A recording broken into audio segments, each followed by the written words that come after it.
What if I told you that the FIA has just revealed a technical fact in Miami 2026 that could explain why Lando Norris no longer dominates? And how Oscar Piastri has achieved an advantage that no one expected within the same team?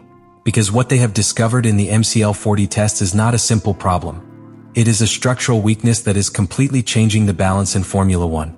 And the most shocking thing is that, while one fights against the car, the other has already learned to exploit it. The starting point in Miami 2026 is not just another race, it is the moment when everything begins to fall into place, or fall apart within McLaren.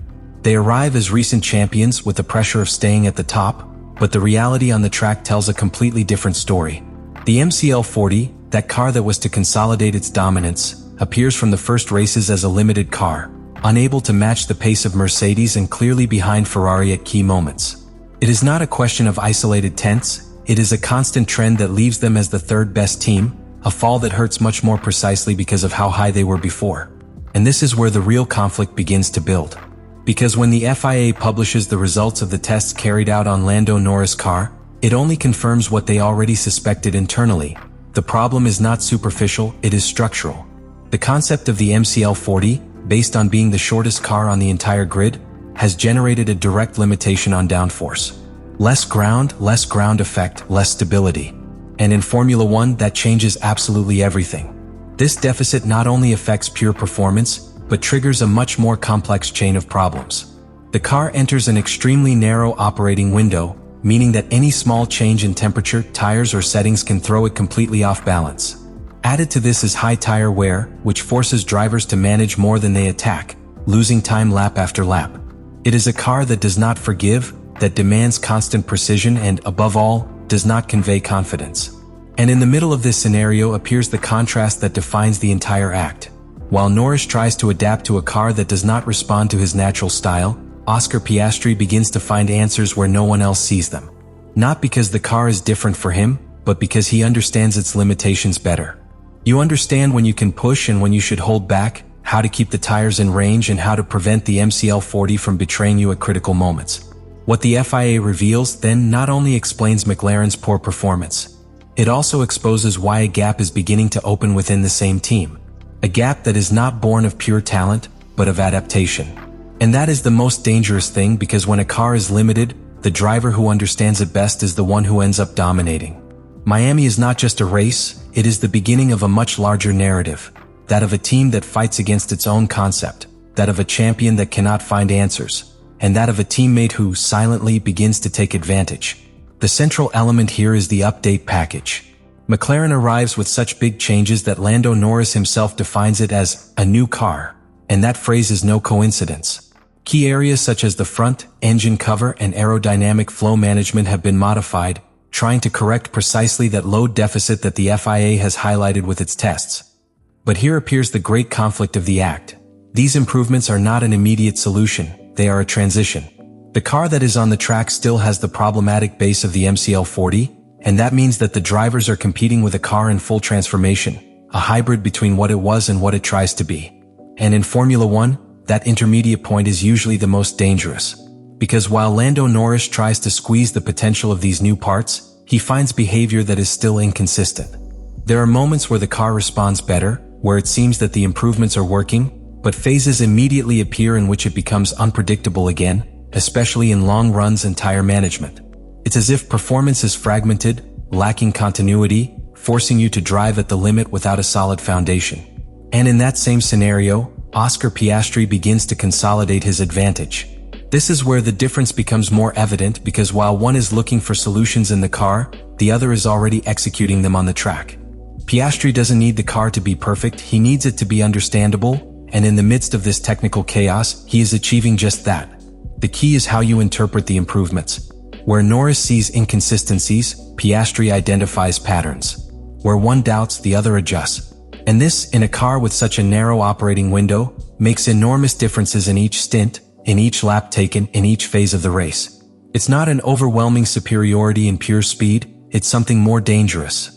It's consistency in an environment where no one else has it. Meanwhile, internal pressure begins to grow. McLaren knows this package is its only real chance to get back into the fight, but it also understands that the second phase of updates won't reach Canada. That leaves a critical gap. Several races where they will have to survive with an incomplete car against rivals who are not waiting. And this is where the story becomes even more tense. Because what started as a technical problem now turns into an internal battle. Undeclared, not explicit, but completely visible. Two drivers, same car, same evolution, but increasingly different results. The FIA has exposed the weakness of the MCL40, the updates have opened a door, but at this point in the story, only one of the two seems to be crossing it clearly. And that completely changes the dynamic of the team for what is to come. The FIA has not only confirmed the limitations of the MCL40, it has also validated something much deeper. This car, as conceived, cannot compete head-to-head against the best without a complete evolution. And that puts McLaren in a critical position, because it means that even with Miami's improvements, they are still dependent on a second phase that has not yet arrived. This is where the focus completely shifts to the drivers. Because when the car is no longer a guarantee, individual performance becomes the decisive factor. And at this point, Oscar Piastri is no longer a surprise. He is a consolidated reality within the team. Piastri has achieved something that is extremely difficult in Formula One: mastering an imperfect car. He has not done it by being the most aggressive, nor the most spectacular, but by being the most intelligent on the track. He has understood the limits of the MCL40 better than anyone. He has built his performance around its weaknesses, and most importantly, he has been able to maintain consistency where others only find errors. On the other side, Lando Norris is experiencing a much more complex situation. Not because he has lost speed or talent, but because the current car does not fit his natural way of driving. He is forced to constantly adapt, to correct, to anticipate unpredictable reactions, and in that process he loses that fluidity that made him a reference. It is not a drop in level, it is a disconnection with the tool in your hands. And this brings us to the most important point of the entire script. Piastri's advantage is not circumstantial. It is contextual. It exists because the car allows it, because the moment favors it, and because it has been able to better interpret an extremely complicated technical situation. But at the same time, that advantage is an unstable equilibrium. Because everything indicates that McLaren is not going to sit still. The second phase of updates in Canada promises to further transform the MCL40 concept, bringing it closer to what it was originally intended to be. And when that happens, the question that remains in the air is as simple as it is decisive. Will Piastri continue to dominate when the car no longer has these limitations? Or will it be the moment when Norris regains his place? Miami does not close history, it redefines it. The FIA has put the data on the table, McLaren has shown its cards, and now the championship enters a phase where every technical detail can change the destiny of an entire team. What we have seen here is not just a difference between colleagues, it is the birth of a real internal struggle. And in Formula One, when that happens, it is never the same again. The conclusion of everything that happened in Miami 2026 leaves no room for doubt. McLaren is not going through a simple bump, it is facing the direct consequences of a technical decision that has completely conditioned its season. And the most revealing of all is that it was the FIA itself that, with its tests, has finished confirming that the MCL40 problem is not circumstantial, but structural. This completely changes the reading of the championship. Because it is no longer just about improving tenths or adjusting settings, it is about rebuilding a concept that, from its base, is not working as it should. And in the middle of that process, where the car is not yet finished, is where the biggest surprise has been generated: the internal difference between drivers. Oscar Piastri has known how to read this context better than anyone. He has turned limitations into opportunities, he has found performance where the cars seem to lack it, and above all, he has demonstrated a competitive maturity that places him in a privileged position within the team. Not because he has more pure speed, but because he has understood the moment better. On the other hand, Lando Norris represents the other side of the story, that of an elite driver trapped in a car that does not adapt to his strengths. Your situation is not a question of level, but of compatibility. And in Formula One, when that connection fails, the performance just doesn't flow. But the most important thing about this story is that it is not yet written. Because McLaren has already begun its transformation. Because the updates are only in their first phase, and because the true potential of the MCL40 has not yet been fully revealed. Miami has been the exhibition point.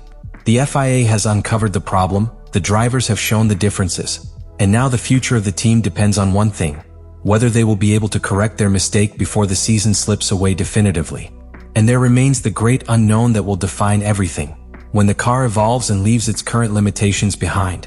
Will Oscar Piastri continue to be in control? Or will we see Lando Norris regain his place as the natural leader? Let me know in the comments what you think about all this.